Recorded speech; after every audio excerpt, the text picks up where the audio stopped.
네, 오늘 말씀은 지난 주일 설교가 4주차 두 번째 므낫세 왕의 회개와 기도라는 말씀을 전했습니다. 하나님을 잊고 사는 왕은 악해진다. 고통 중에 기도하면 하나님이 응답하신다라는 주제로 말씀을 정했고요. 오늘은 이제 5주차의 거룩한 성의 5주차 말씀을 전할 건데요. 주제는 고린도 교회 회개의 결과에 대해서 말씀을 전할게요.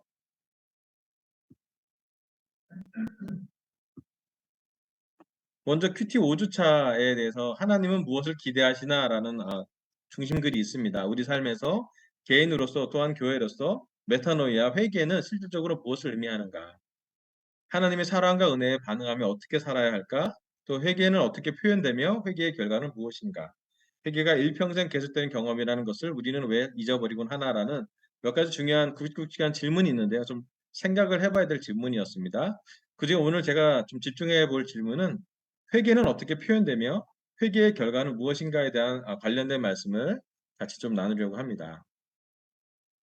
고린도후서 7장 10절에서 12절 말씀을 같이 한 목소리로 좀 읽어보면 좋을 것 같아요. 10절 하나님의 뜻에 시작.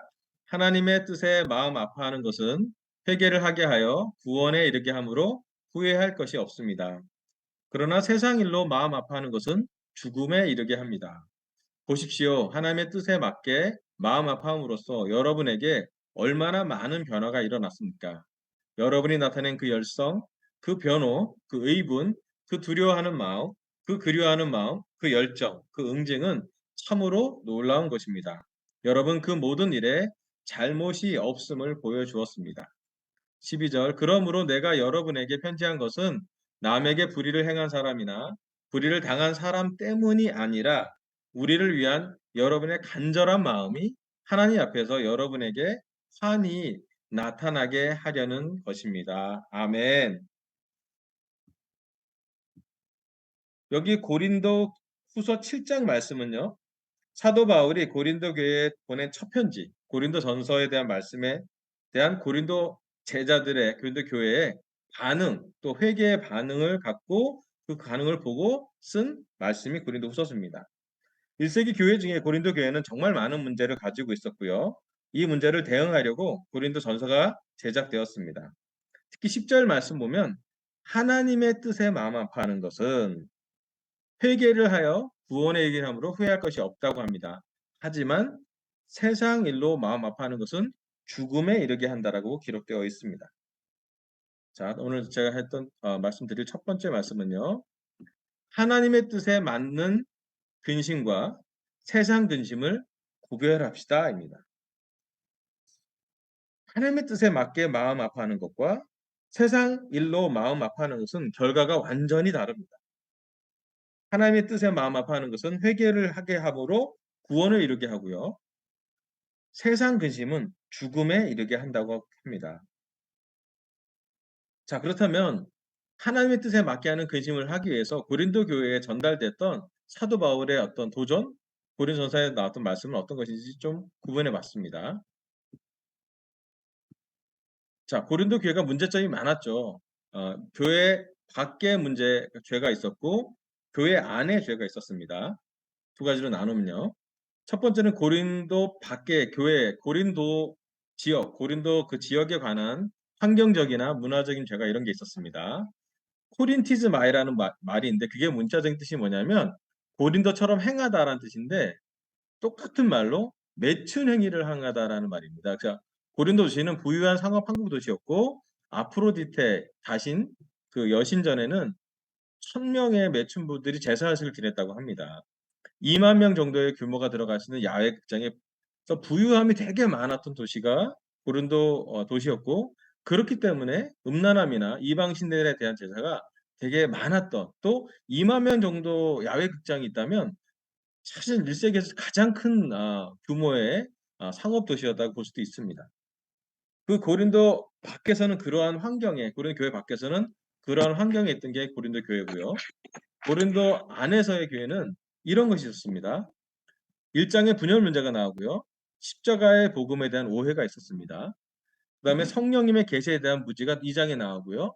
근친상간, 음란에 대한 문제가 5장에 나오고요. 불신과 법정에서 송사에 대해서 6장에 나오고 도덕적인 태만에 대해서 6장에 나오고 결혼 문제와 이혼에 대해서 7장, 우상 제물에 대한 음식에 대해서 8장, 공중 예배에 대한 말씀이 문제가 11장부터 14장, 부활의 교리에 대한 또 잘못된 말씀이 15장에 대해서 사실은 고린도 교회 안의 문제는 작은 문제가 아니라 정말로 많은 문제가 기록되어 있습니다. 자, 그럼 성경에서는 왜 이렇게 고린도 교회의 많은 문제를 사도 바울이 기록해 놨을까? 사실은 그것은 우리한테도 지금 고린도 전서 후서가 남아 있는 이유는 교회가 있는 대부분의 모든 제자들에게 이 말씀이 필요했기 때문에 저는 남아 있다라고 믿습니다. 고린도 교회는 이러한 많은 문제에서 교회 안과 밖의 죄에 대해서 사도 바울이 전했던 고린도 전서에 이렇게 반응을 했죠. 고린도 전서 반응에 대한 고린도 후서가 이렇게 나옵니다. 제가 한번 읽어볼게요. 고린도후서 2장 4절에서 8절입니다. 나는 몹시 괴로워하며 걱정하는 마음으로 많은 눈물을 흘리면서 여러분에게 그 편지를 썼습니다. 그러나 그것은 여러분을 마음 아프게 하려고 한 것이 아니라 여러분을 내가 얼마나 극진히 사랑하고 있는지를 알려주려고 한 것이었습니다. 누가 마음을 아프게 하였다면 실은 나를 마음 아프게 한 것이 아니라 과장하지 않고 말해서 어느 정도는 여러분 모두를 마음 아프게 한 것이라 하겠습니다. 6절 여러분 대다수는 그러한 사람에게 이미 충분한 벌을 내렸습니다. 7절 그러니 여러분은 도리어 그를 용서해 주고 위로해 주어야 합니다. 그 사람이 지나친 슬픔에 짓누르진 일이 없도록 해야 합니다. 그러므로 나는 여러분이 그에게 사랑을 나타내어 보이기를 권합니다. 아멘. 사도 바울은요, 이 음란의 문제가 있던 문제에 대해서 고린도전서에 도전을 주었고 그 음란의 문제가 있던 사람을 잘 영적으로 처리했던 과정을 지냈던 고린도 교회를 칭찬하고 특히 그를 그 대상자가 됐던 제자에게 위로하라고 기록합니다. 엄청난 많은 문제가 있었던 고린도 교회였지만 고린도 전서와 후서가 놀라운 것은 죄를 직면했고 죄에서 회개한 것의 결과가 성경에 나와 있기 때문에 우리한테는 1세기 교회의 놀라운 서신서가 될 거라고 저는 생각이 듭니다. 즉 고린도 전서의 도전에 대해서 고린도 교회는 세상 근심을 하기보다는 아프긴 했지만 하나님의 뜻대로라는 근심을 했다라고 성경은 기록하고 있습니다. 자, 그렇다면 하나님의 뜻대로라는 근심과 세상 근심은 어떤 차이가 있을지 한번 정리해 봤습니다. 자, 세상 근심은 일단 죄를 짓잖아요. 그럼 죄책감을 갖게 됩니다. 근데 죄책감을 갖게 되는 건 누구 뭐구나 많은 사람이 그렇게 되는데 그 죄책감의 대응이 율법이었어요. 자, 죄책감의 율법이 만나면 어떻게 되냐면 하나님한테는 심판만 받을 죄책감에 대한 두려움이 남고 결국 하나님과 관계가 화해되지 않고 분리됩니다. 그래서 우리가 생각하는 죽음을 낳는다는 결과를 낳죠. 악순환이에요. 근데 하나님의 뜻대로 하는 것이면 어떻게 되냐면 죄를 짓지만 또 죄책감을 갖지만 복음을 말씀을 그러니까 율법이 아닌 복음을 적용하게 됩니다. 십자가의 은혜가 적용되고 하나님의 은혜를 용서를 기억하게 하죠. 자, 그렇기 때문에 고백을 하게 됩니다. 그리고 고백하는 시간에 그 공동체에서 함께 기도하게 됩니다. 그리고 기도하고 난 다음에는 회개하게 되죠. 그 과정 안에서. 그리고 그 회개를 했기 때문에 구원을 얻게 된다라고 성경은 기록하고 있습니다. 즉 하나님의 뜻대로 하는 근심은 똑같은 죄와 죄책감에 율법을 넣을 것인가 복음을 넣을 것인가에 따라서 그 체계가 완전히 달라집니다. 우리 삶에도 마찬가지죠. 우리가 선순환으로 하나님에 대한 그런 그 복음에 대한 말씀으로 내 죄를 직면할 때 우리에게는 용서에 대한 은혜도 나오고 감사도 나오고 십자가에 대한 그 사랑 때문에 우리 마음이 부드러워집니다. 하지만 세상 근심을 하게 된다면 죄책감에 눌려서 옳고 그름에 대한 율법이 남아서 결국은 사탄이 원하는 하나님과 분리되는 그런 결과는 세상 근심을 이야기하고 있습니다. 오늘 강서교회와 제주 가정교회 제자들은 선순환을 선택할 것인지 악순환을 선택할 것인지 우리가 결정할 수 있는 것 같아요. 특히 오늘 이 말씀 고린도 교회가 회개했던 것처럼 우리도 고린도 교회가 하나님의 뜻대로 하는 근심을 결정했듯이 우리 강서교회도 또 제주 가정교회도 또 이 설교 듣는 모든 사람들도 세상 근심이 아닌 하나님의 뜻에 맞는 근심을 구분하고 하나님의 뜻대로 하는 근심을 결정하고 하나님의 뜻대로 하는 근심을 실천해 보기를 강력히 권하고 싶습니다. 네. 두 번째 말씀은요. 고린도후서 7장 11절 12절 그 말씀을 다시 한번 읽어 볼게요. 고린도후서 7장 11절부터 12절입니다. 보십시오. 하나님의 뜻에 맞게 마음 아파함으로써 여러분에게 얼마나 많은 변화가 일어났습니까? 여러분이 나타낸 그 열성, 그 변호, 그 의분, 그 두려워하는 마음, 그 그리워하는 마음, 그 열정, 그 응징은 참으로 놀라운 것입니다. 여러분은 그 모든 일에 잘못이 없음을 보여주었습니다. 그러므로 내가 여러분에게 편지한 것은 남에게 불행을 행한 사람이나 불의를 당한 사람 때문이 아니라 우리를 위한 여러분의 간절한 마음이 하나님 앞에서 여러분에게 환히 나타나게 하려는 것입니다. 아멘. 사도 바울은 11절에 하나님의 뜻에 맞게 마음 아파함으로써 결과는 고린도 교회에 많은 변화가 일어났다라고 얘기합니다. 정말 큰 변화가 있었죠. 왜냐하면 영적인 많은 과정이 선순환으로 있었다고 합니다. 그리고 12절에는 사도 바울이 편지를 드린 이유는 불의를 행한 사람이나 불의를 당한 사람, 어떤 당사자가 아니라 공동체로서 우리를 위한 고린도 교회 모든 사람들에게 간절한 마음이 하나님 앞에서 환히 나타나게 하려는 것으로 기록해갔다고 얘기합니다. 오늘 설교 두 번째 포인트는요. 고린도 교회에는 회개 후에 많은 변화가 일어났습니다. 고린도 교회는 회개를 했고요. 하나님 뜻에 맞게 마음 아파했고 하나님 뜻대로 하는 근심을 했기 때문에 사실 고린도 전서 후서가 정말 큰 차이의 변화가 일어났습니다. 신약 성경에 고린도 전서가 있는 이유는 교회의 많은 문제를 솔직히 대면하고 교회의 많은 문제를 드러냄으로써 그 교회의 많은 문제를 해결하는 과정으로 회개하는 모습을 기록했습니다.